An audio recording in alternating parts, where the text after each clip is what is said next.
Everyone, என்ன இன்னைக்கு வெளியே வந்திருக்கோன்னு பார்க்குறீங்களா? எஸ், சரியாக கெஸ் பண்ணியிருப்பீங்கன்னு நினைக்கிறேன். ஒரு ஷாப்பிங்கில் தான் பார்க்க போகிறோம். பஞ்சுவல் சொன்னான்னு சட்டுன்னு ஒரு யூடியூப் சேனல் ஸ்டார்ட் பண்ணிட்டேன். ஆனால் கிச்சனுக்கு கொஞ்சம் திங்ஸ்லாம் தேவைப்படுது. அதான் பக்கத்தில் இருக்கிற ஒரு ஸ்டோருக்கு வந்திருக்கோம். நான் ஒரு லிஸ்ட் எடுத்துகிட்டு இங்கே வந்தேன். ஆனால் இங்கே வந்ததும் ஆஸ் யூஷுவல் எதை வாங்க வந்தோமோ அதை மறந்துட்டு மற்ற எல்லா திங்ஸையும் பார்த்து கன்ஃபியூஸ் ஆகிட்டேன். ஒரு வழியாக ஷாப்பிங்கை முடிச்சுட்டு வீட்டுக்கு கிளம்பிட்டோம். இந்த திங்ஸ்லாம் தான் வாங்கினோம். இப்போது பஞ்சுலோட விஷ்லிஸ்ட்லேருந்து சிம்பிளான லன்ச் மெனு தான் பார்க்க போகிறோம். பன்னீர் புர்ஜி வித் சப்பாத்தி. பன்னீர் புர்ஜி எப்படி செய்கிறதுன்னு பார்க்கலாமா?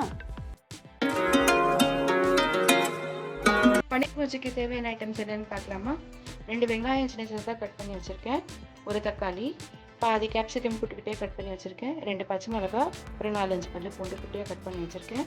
அப்புறம் 200 கிராம் பன்னீரை சீவி மெல்லிசாக சீவி வச்சு கொஞ்சம் எண்ணெய் ஊற்றிக்கலாம். எண்ணெய் சூடானதும் முதல்ல வெங்காயத்தை போட்டுக்கலாம். கட் பண்ணி வச்சுருக்க வெங்காயத்தை போட்டுக்கலாம்.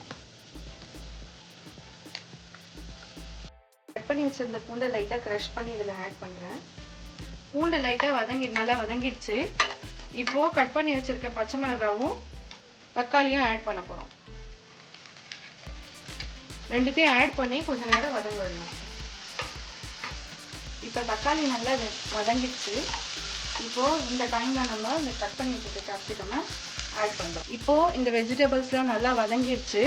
இப்போ இந்த ஸ்டேஜில் நம்ம ஒரு கரம் மசாலாவாக ஆட் பண்ண போகிறோம். ஃபஸ்ட்டு நம்ம 1 ஸ்பூன் ரெட் சில்லி பவுடர், அடுத்து ஒரு 1/4 டீஸ்பூன் மஞ்சள், அடுத்து 1 டீஸ்பூன் கொரியாண்டர் பவுடர், அடுத்து ஒரு 1 டீஸ்பூன் கரம் மசாலா, லாஸ்டில் உங்களுக்கு டேஸ்ட்டுக்கு ஏற்ற மாதிரி உப்பு. இப்போது இந்த மசாலா அது பச்சை வடை போகிற வரைக்கும் லைட்டாக வதக்கிட்டு அதுக்கப்புறமா 1 கப் தண்ணி ஊற்றணும். இப்போ இந்த மசாலாலாம் நல்லா வதங்கிடுச்சு.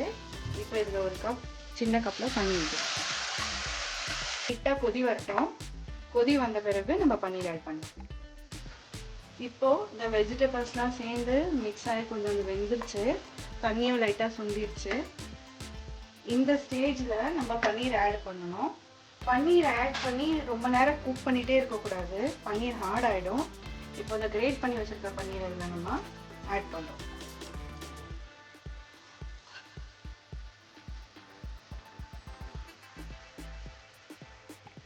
இப்போ இந்த பன்னீரை நல்லா இந்த கிரேவிக்குள்ளே ரேப் ஆகுற மாதிரி நல்லா மிக்ஸ் பண்ணி விட்டுக்கணும். தண்ணி விட்டதுக்கான ரீசனே அதான். தண்ணி ஊற்றிட்ட பிறகு இந்த மசாலா கூட இந்த பன்னீர் நல்லா ரேப் ஆகிறதுக்காக தான் நம்ம தண்ணி ஊற்றுறோம். நல்லா மிக்ஸ் ஆகிட்ட பிறகு இது கூட இந்த பன்னீர் நல்லா கொஞ்சம் மிக்ஸ் ஆகிடுச்சு. இது கூட இப்போ நம்ம இந்த கொரியாண்டரை இது கூட ஆட் பண்ணிக்கிறோம். அவ்வளோதான், பன்னீர் புர்ஜி ரெடி. நம்ம செஞ்ச சூடான பன்னீர் புர்ஜியை இப்போ சர்வ் பண்ணலாம். பாருங்க எவ்வளோ க்ரீமியாக இருக்குன்னு.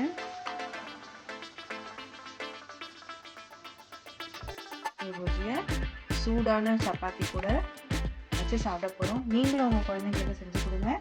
சாப்பிட்டுட்டு எப்படி இருக்குன்னு கமெண்ட்டில் சொல்லுங்கள். நெக்ஸ்ட் வீடியோவில் நான் உங்களை மீட் பண்ணுறேன்.